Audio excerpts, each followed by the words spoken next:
Hi, everyone. Welcome back to Bufnagle the podcast, where we explore entertaining and enlightening discussions of the adventure of life and all things good. From science and technology to history and philosophy to leadership and success. We hope to give you a better understanding of the world and skills for everyone to pursue their own adventure.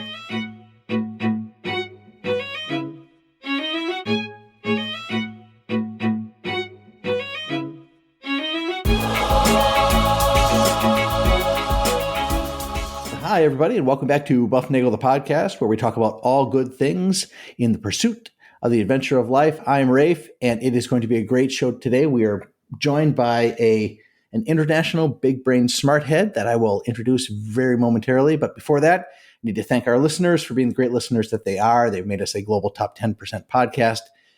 They can reach us, of course, at bufnagle@bufnagle.com. Remember to share the love, share the buff, give us a 5-star review, subscribe, hit like, tell a friend to listen, and you will get a free episode. And remember, you can buy me a coffee with that little link in the show notes, and that goes a long way these days. I am joined today, as I mentioned, by an international big brain smart head from Bruges, Belgium, where I spent a good deal of my summer. It is none other than the vice president of La Table Ronde, Mr. Noé Morin. Noé, how are you today? Hello, Rafe. Thank you for having me. I'm very good. Thank you.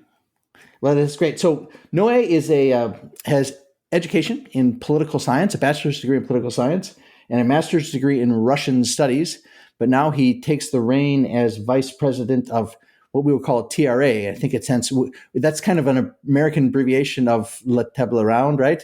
Yes. And so get us started, because I spent the summer with you chatting over dinners and beers and things.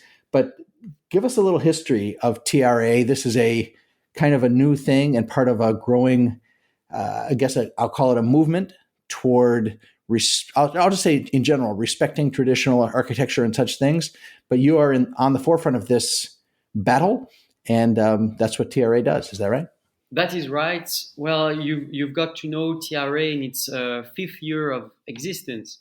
Well, officially we were founded in 2020, so fourth year, but we have existed before that in a very informal manner on the social networks as basically as a platform for hosting counter projects. And what we did back then was we were living in Brussels. And as you might know, Brussels, the capital of Belgium, has been the playground for modernist urban attempts and new architecture projects that have devastated entire neighborhoods of the old city with very little consideration for the history, for the social life that was there before, and just erasing entire neighborhoods, replacing them by new buildings, new business areas, and of course EU districts.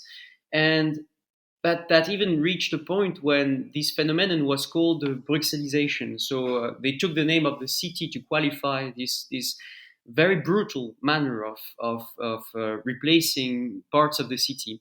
So we were in the midst of that, and as a first step, we did counter projects. So we had a network of traditional architects and students that were fond of traditional architecture that Nadia had met during her studies of architecture, Nadia being our president of the association, my colleague and partner in life. And we asked our network to design counter proposition for new projects that the public authorities and the private interest, big construction companies, were putting forward.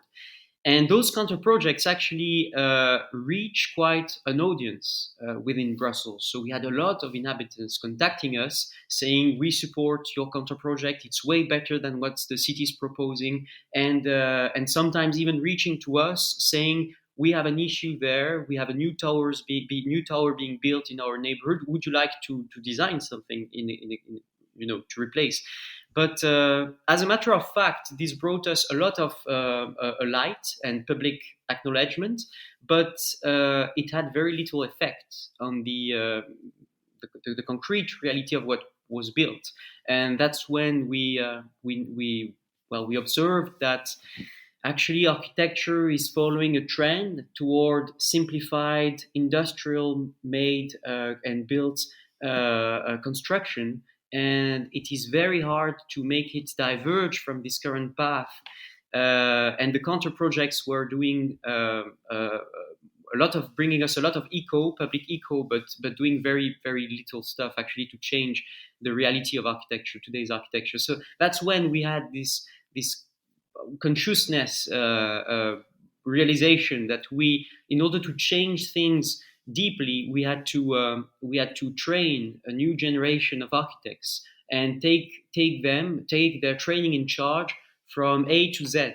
And that's when we created for the first time, the Summer School of Architecture, which was then located in Brussels, and where young people, being sometimes already at university and not really satisfied and not really flourishing in their studies of architecture, and sometimes people even younger than that and still in school, joined us for, at the beginning it was 2 weeks, to study the traditional architecture of Brussels, and to get well, and to draw projects from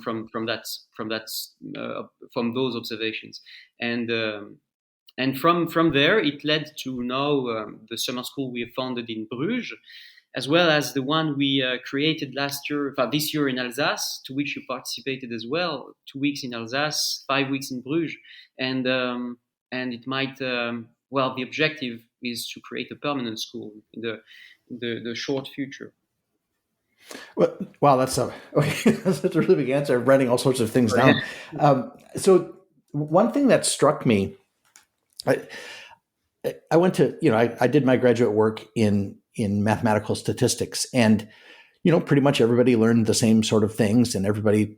There are little arguments here or there about certain methodologies, when you should and shouldn't use them, and people talk about that philosophy at seminar and stuff.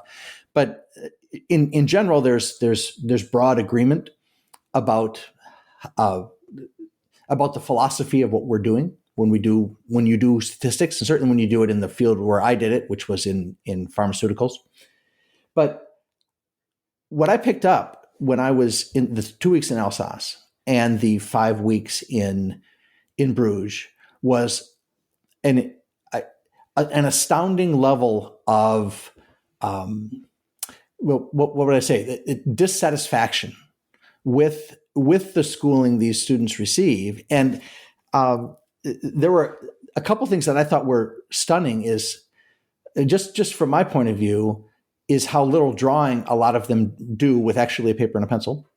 And I guess people could make the argument that that the computers are the tool of the modern age, and most of my statistics was done not with a paper and pencil, but with a calculator and a computer. So I kind of lean on that, and I came to see I came to see why certain people would really like to use the computer, because if I have to draw 22 windows on the side of a building, it's a lot easier to draw one and cut and paste it. So I can see that thing, but I was surprised with the lack of drawing that they did as coursework.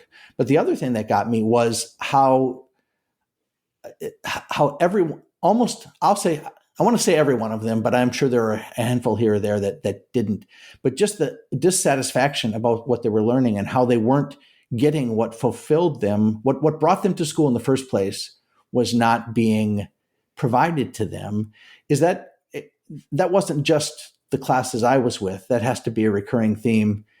Obviously there's some selection bias because this is a traditional architecture camp, but is that getting more press, or is that do people know about that, or is it just something I stumbled across? Well, there are several things in what you just said. Sorry, that's my cat. That's all right. Cat's all right. Well, first thing is about. Perhaps I might start with the computer thing. You're right to mention that in our summer school we ask the students to draw everything at every stage.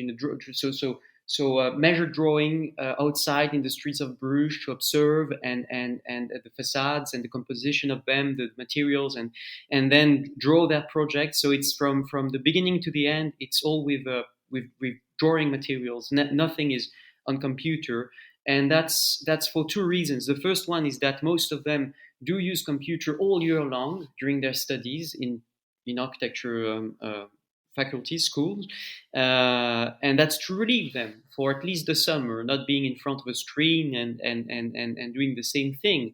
And also there is the thing where, as I understand, because you've noticed I'm not an architect myself, but I've been explained that many times by architects themselves, is that when you draw on a computer, when you start a project on the computer, you are in front of a dark screen with no reference whatsoever to any materials, any context, anything at all. So it's a pure exercise of the mind. You design out of the blue on a blank page whatever project you want, not giving a lot of thinking about what's the context, where do you build that, who's the craft, who are the craftsmen who are going to build it, how is it going to be built. So it's I would say computer is very much it's a pure abstract exercise, and that's what I think is lacking in general terms in the architecture studies in architecture schools at university is to think architecture as something which is concrete. Of course, it's both drawing and construction, so it's spirit and body. It's and concrete, but for concrete in not it's not concrete's a different yes, question, right? Yes, in French, it's concrete means just being it's solid. Ground, yes. And so, of course, it's a combination of both, but it shouldn't become, and I think that's what is the foundation, at least the intellectual foundation of the modern movement, is a withdrawal from earthly things. Architecture has been withdrawn from the ground where it stemmed from, from the materials, from the craftsmen, from the labor, from the tool used on the construction site, and it has become a pure exercise of the mind where you draw geometric, abstract form that then are to be built with the perfect material that suits the abstraction, which is, of course, armed concrete, which allows for any shape, even against the basic rules of physics and gravity. So that's the first point, and that's one of the reasons why we don't use computers. And then you were speaking of the traction and the fact that this movement seems to be little known in the current world of architecture, and that's perfectly true. It's really a marginal movement, I would say, and it's only by chance that Nadia, the president of La Table Ronde, came to know this movement during her studies, and she could have completed 5 years of studies without even realizing that alternative existed. Alternative to the current way of teaching and to modernist architecture, it's not taught as well. It's not taught at all in universities, and that's one of the big problems: the lack of publicity. Of course, it's gaining traction, and in recent years, it has been more and more spread, especially in Europe, where you have those architecture uprising in the northern countries, and especially Scandinavia, where it's very lively and where there is a true citizen insurrection against modernist architecture, and through also new summer schools of which we have. Of which we are, so with the Bruges and the Alsace, there are many more. There's one in Holland, in Utrecht. There's one in Spain, and so yes, this is gaining traction. And I think more and more young people in universities get to know that it's not all for modernist architecture, but you can choose. So, but there are some schools that are. I guess that are providing. I don't know. I want to say that I've heard that there are some schools that are traditional schools, but it might be that there are schools that offer traditional kind of schooling, although they may not be traditional schools. And so, but there are some of them out there, right? And we have one right here in Indiana. Am I right on that? Yes, there's the in the US. I think several universities do teach. Well, they call it classical architecture because they much more follow the canons of classicism than what we teach in Bruges. Because we have perhaps another tradition. Also, we might come to that, but Gothic architecture does not strictly abide by the canons of classical architecture. But indeed, there are a few establishments. You have Notre Dame, I think, in Indiana. Yep. That's the one you referred to. You have the Benedictine College, and I think several others. I'm sure I'm omitting some, but in Europe, there's nothing really. There used to be a master's degree, I think, but now it's closed. Can't remember. I think it was in Kingston or something university in the UK. And there are only now summer schools that dedicate programs to those teachings. There is a school in Rome that might open in the near future program of traditional architecture, which is called which is called Vivarium Novum. Sorry, I haven't visited it actually, but it has been recommended by people who say it's a wonderful thing they are doing there. So yes, so no universities in Europe. Wow. Okay. And so that kind of covers like the West, right? Europe and the US, North America kind of places. But there have to be similar things going on in Asia and in Oceania and Australia. Are there uprisings? What did you call it? Civic uprisings taking place as well? Well,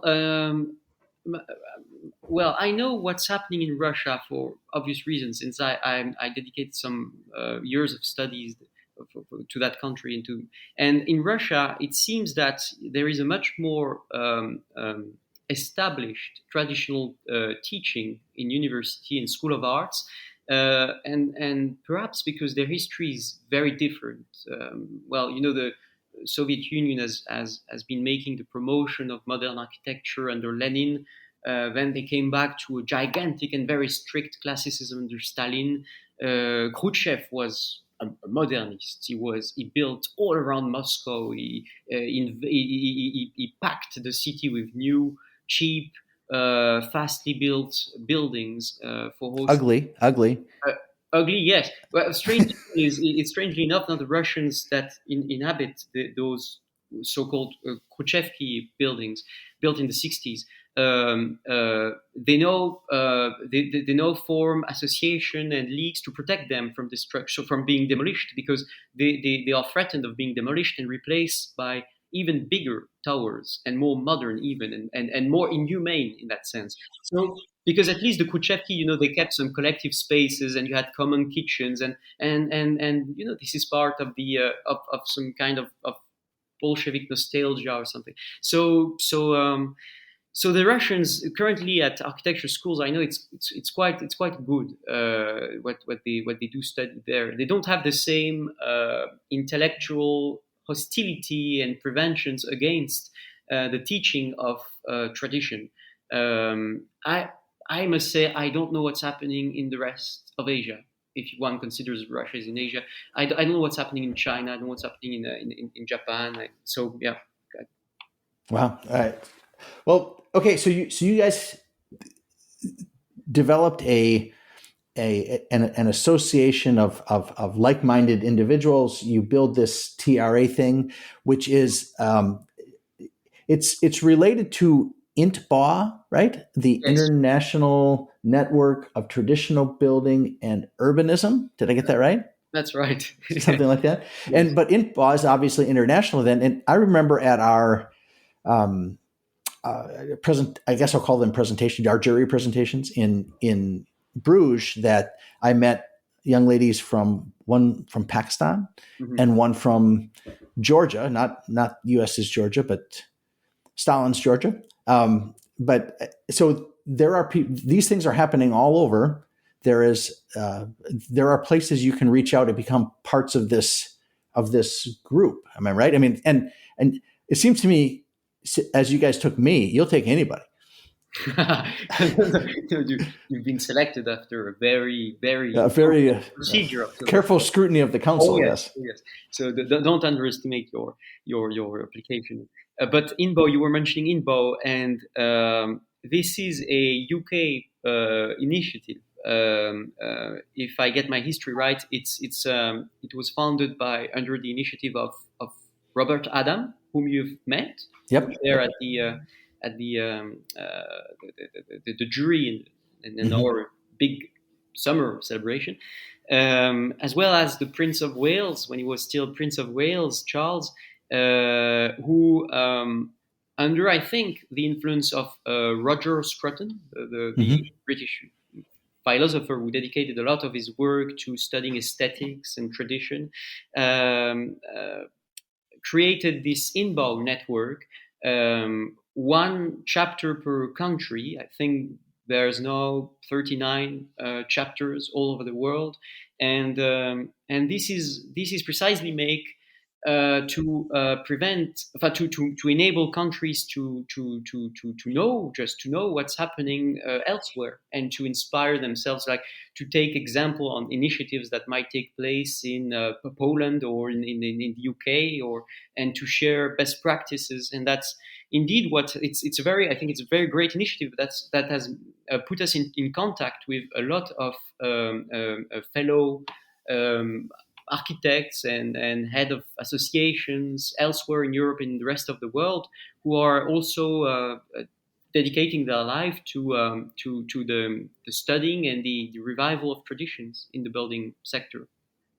One thing I found very interesting, and it took me a while to get there, and uh, we were asked before we came out to take pictures to bring with us to the schools, pictures of traditional building methods in our area. I guess is kind of the general.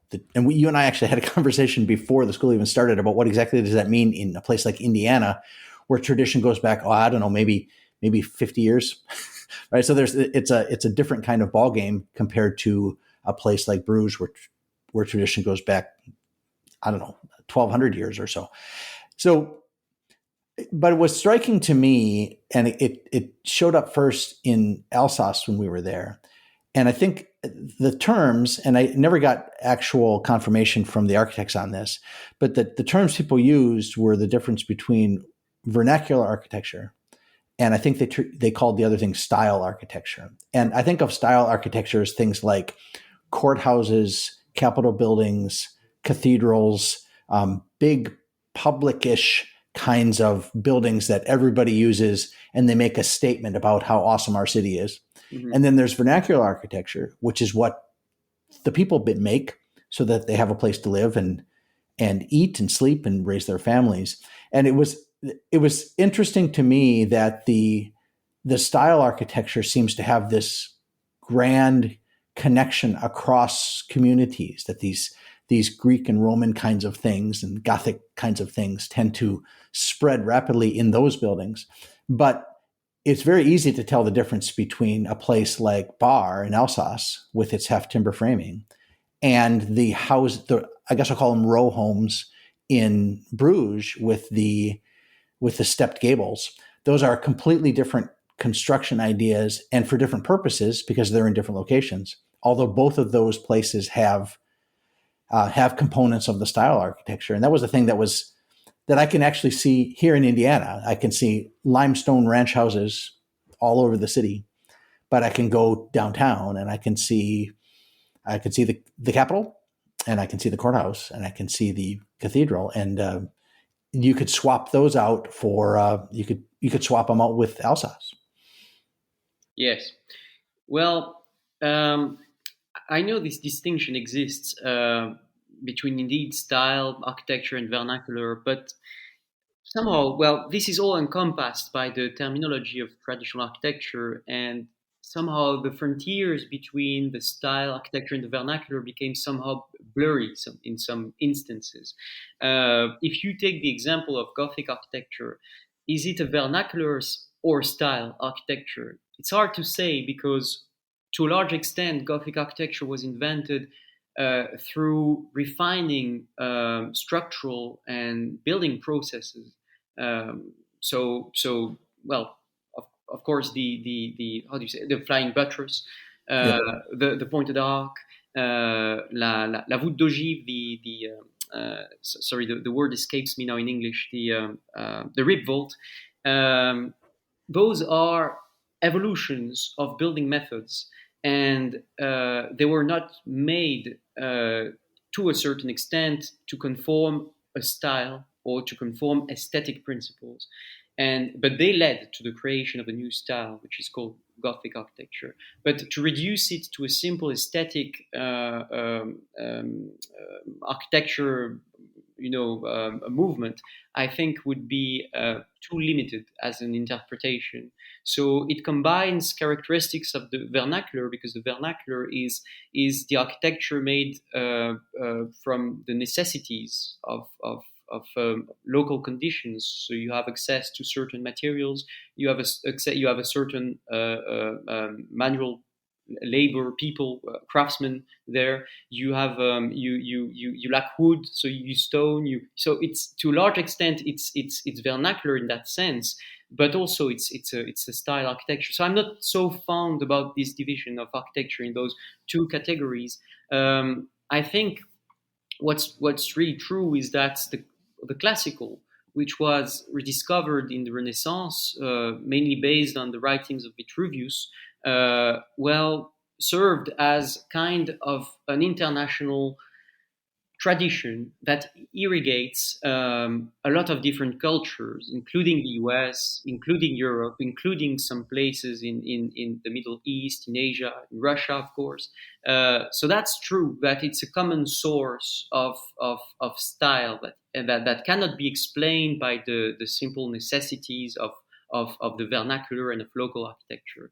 But what's interesting really is to understand that there are different dynamics at hand here in architecture, and that's we dedicate a lot of time in the Bruges summer school to understand where it comes from historically. So we have Nadia is giving courses on the history of Bruges, showing what have been the historical conditions, the state of the economy of Bruges in the 15th, 16th century, which is really the moment when the city started booming and constructing a lot of Gothic building in bricks. So and that's what makes things interesting, I think, rather than to view them from the purely aesthetic perspective, where oh, this is classical, this is Ionic columns, this is this is more interesting to dig really into the local history. Yeah, it was like, if you've been listening for the last several weeks, I reiterated my time in Europe there, and it was, like I said, it was wonderfully interesting. One of the great summers of my life. Thank you very much for the work you put into that. So we had, you said you've had multiple summer schools, and you had one in Alsace this year. This was the first year in Alsace, if I remember right. Yes. And so you're in the process of moving, like you were going to have a consistent course in Bruges, but you have a rotating one elsewhere. Is that the plan, or are you kind of making this up as you go? Is there Yes. Who's in charge here is really what I want to know. Well, I'm sure you know that Nadia is in charge. Yes. All matters related to the association that you can't have missed. But really, it's yes, as we go. Well, after this experience and the 5 weeks of Bruges summer school, we needed some holidays. We went to walk in France, in the center of France, southern really, and we came across the wonderful village of Conques. It's on the pilgrimage road of Saint Jacques de Compostelle, so there's a lot of pilgrim traffic there. How do you spell that? Conques is a Conqueus, and it's really a wonder. It's in the mountain. It's made of stone. You have a red sandstone there that looks a bit like the Alsace one, pink sandstone of Alsace, but only reddish. And Yeah. and you have also a schist stone, which it's a stone hard to carve. You can just slice it and put it on the roof of the houses which is called the lots in French. So so as we go, we discovered that which we did not know that village. The surroundings are great. There's a history there of the Qatar heresy. It's a region that has been devastated by the armies of the kings of France and of the church because they were heretics. So there is a local resistance spirit, and we thought, well, we are going to organize next summer school there.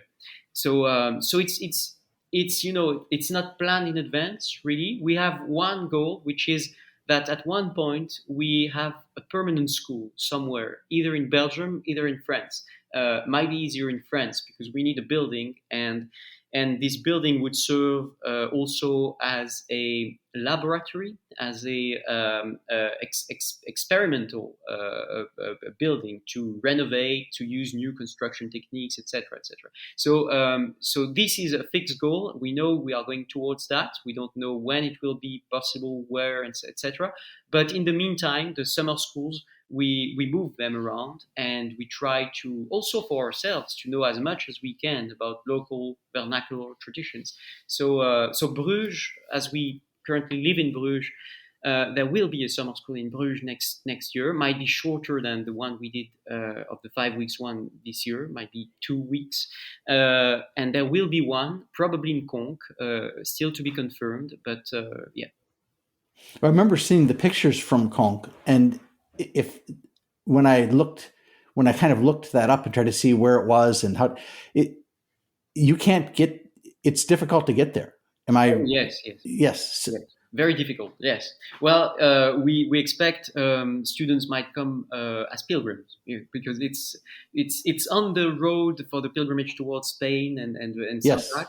And so it's very well organized for those who like walking. So some students might come by foot actually. Wow. Yes.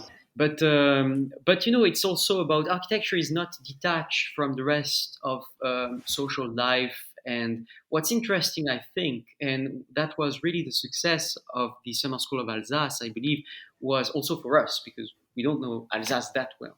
So it was also a great discovery in situ.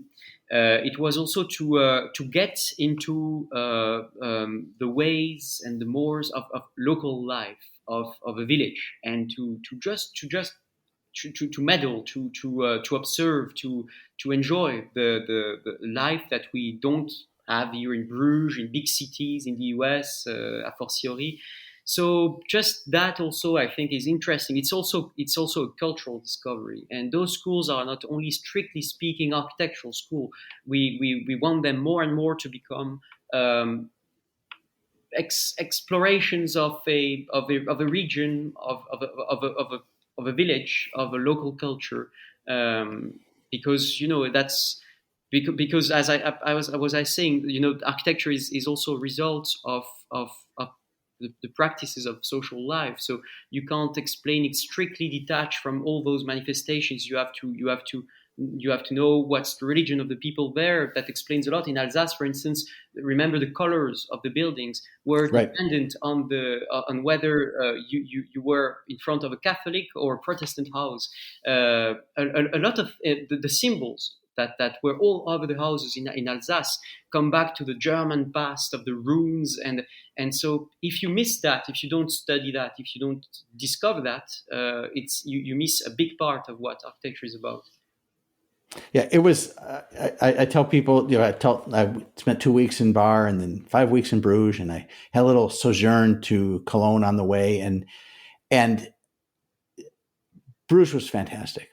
It was wonderful. I loved Bruges, but Bar was off the charts. And it might be there when we walked the second or third day, whenever it was, we walked from all the way from Bar to the next city over, which was Mittelbergheim. That walk reminded me of a bicycle ride I used to make when I was a little kid from my little town to the next little town. The rolling hills, the crops. We had corn, and you guys have vineyards, but it it brought back much of my childhood there in southeastern Wisconsin, and it was Bar was the place. If I had to pick one place of the places I was there at the summer, that'd be the place. You know what really got me was there was the little. Do you remember the little river that went through Bar? There's a little Yes. a mountain stream that eventually feeds the Rhine, I guess, and it at one point it goes underground because the city kind of grew up over the top of it, and then it pops out of the ground and it runs right down the sidewalk of that one road we used to have to walk to get to the grocery store. And there are little the rivers. I don't know, not more than I'll do it for you, 20 centimeters deep and a meter wide, and maybe two. And there are little pathways, little walkways over this little creek that goes through there. And what I found wonderful is people would walk their dogs, and the dogs would splash in the creek, and they'd drink out of the creek, and there'd be little kids playing in the creek.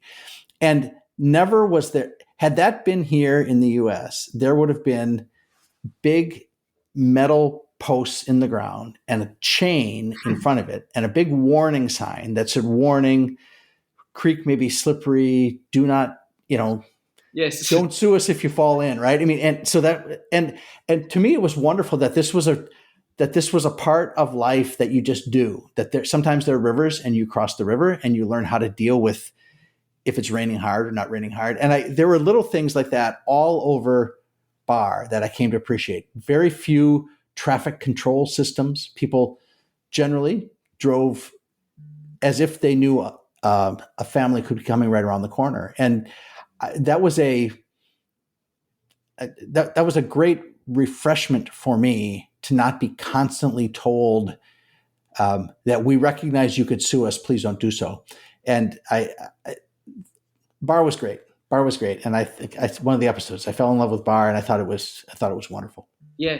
If I might, if it's I understand, and we same in Europe. We live in a world where there's more and more rule that unifies the conduct, the behaviors of the people, and to some extent, we live in a zero risk age civilization, where private initiative and is growingly limited, and and that's why we also are losing what was the heart of architecture, which precisely relied on the private initiatives of the people doing their stuff at their own risks. Of the ceiling crumbling down, of the walls not being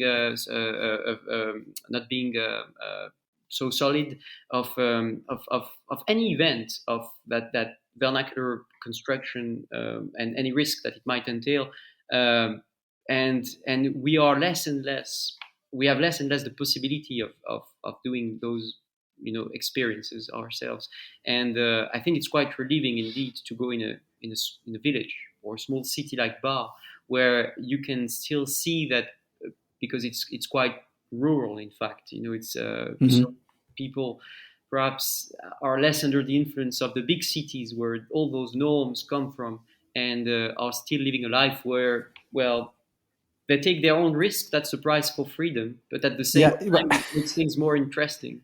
Yeah, when we were drawing in Middleburg, I'm standing there in the middle of the road, and I don't remember if you remember that day. There were so many tractors that Yes. were cutting through town. I don't know if it was like some kind of harvest day or dig up the beets and plant the wheat. I don't know what was going on that day, but and the tractor drivers saw the people and they slowed down, and people saw the tractors and they got out of the way, and people figured out how to deal with each other on a human scale without a big sign that said, that had a little guy walking or a big hand saying stop. Oh, yeah. People made decisions about their own risk on their own, and like you said, that is the cost of freedom. And I'm a big freedom fan, so that was it was heartwarming to me Yes. to be in that area. Yes. Yeah. I've grown up in a village in Belgium, 50 kilometers perhaps away from the Brussels, and It used to be a village. It was slowly converted in some sort of dormitory, not dormitory neighborhood, but residential area for the people working in Brussels, leaving very early in the morning, coming back very late. But still, it retains some of the characteristics of the village. And as a kid, I was going to the public school of the village, and after school with the friends, we went in the woods. We built wood little castles or shelters in the Gothic castles out of wood. of I'm course, sure. yes. We were completely free, and that might have been the best years of my life, because we had no parents surrounding us. We had no rules governing our behaviors. We took our risks, and at the same time, this model relies on mutual trust. You need to trust, and therefore you need to know the people with whom you are sharing your village life. If you want your kids to go and play in the woods nearby, if you are in big city, you know nobody, you can't trust anyone. And I think that was the point I want to make, is that the life in Bar, even for us who are living in Bruges, which is kind of a middle-sized city, at least for Belgium. Perhaps in America it might be considered as a very small city. But discovering the life in Bar, where everyone knew everyone. The mayor was being recognized in the street. She was constantly shaking hands. We whenever you went to a cafe, or you could see people, a bunch of friends regrouping and discussing. So you could see people going on the main street and saying hi to the what do you call them, the shopkeepers on the sides. Everyone knew everyone. That creates a climate of trust, of mutual trust, which allows new form of social life, forms that are absent now from big cities and even cities at all. Yeah, it was, as I said 100 times on the shows before, that bar was awesome, and it was the awesomest part of an awesome summer. People can reach you. We're running out of time here, so people can reach you if they would need to at the TRA website, and what would that be? Oh yes, well that's very very easy. It's at www. latablerondearchitecture.com. latablerondearchitecture.com. Basically, it might be easier to find us just by typing the La Table Ronde de l'Architecture on the internet, and we have an Instagram account and a website.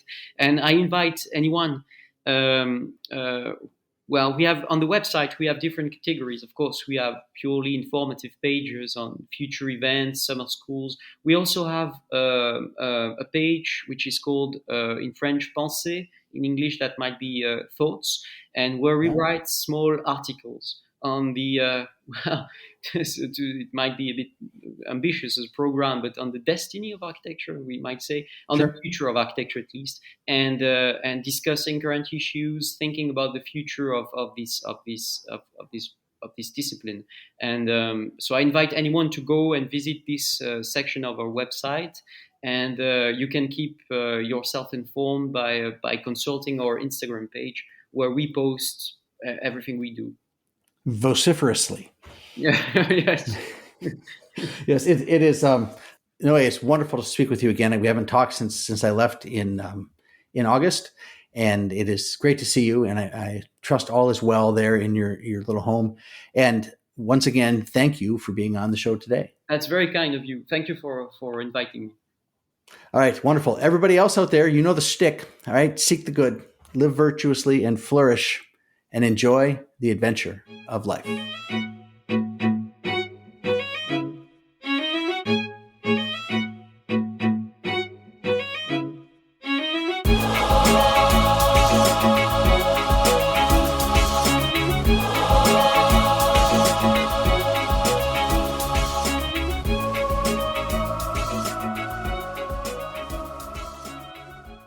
It's going to be a great day.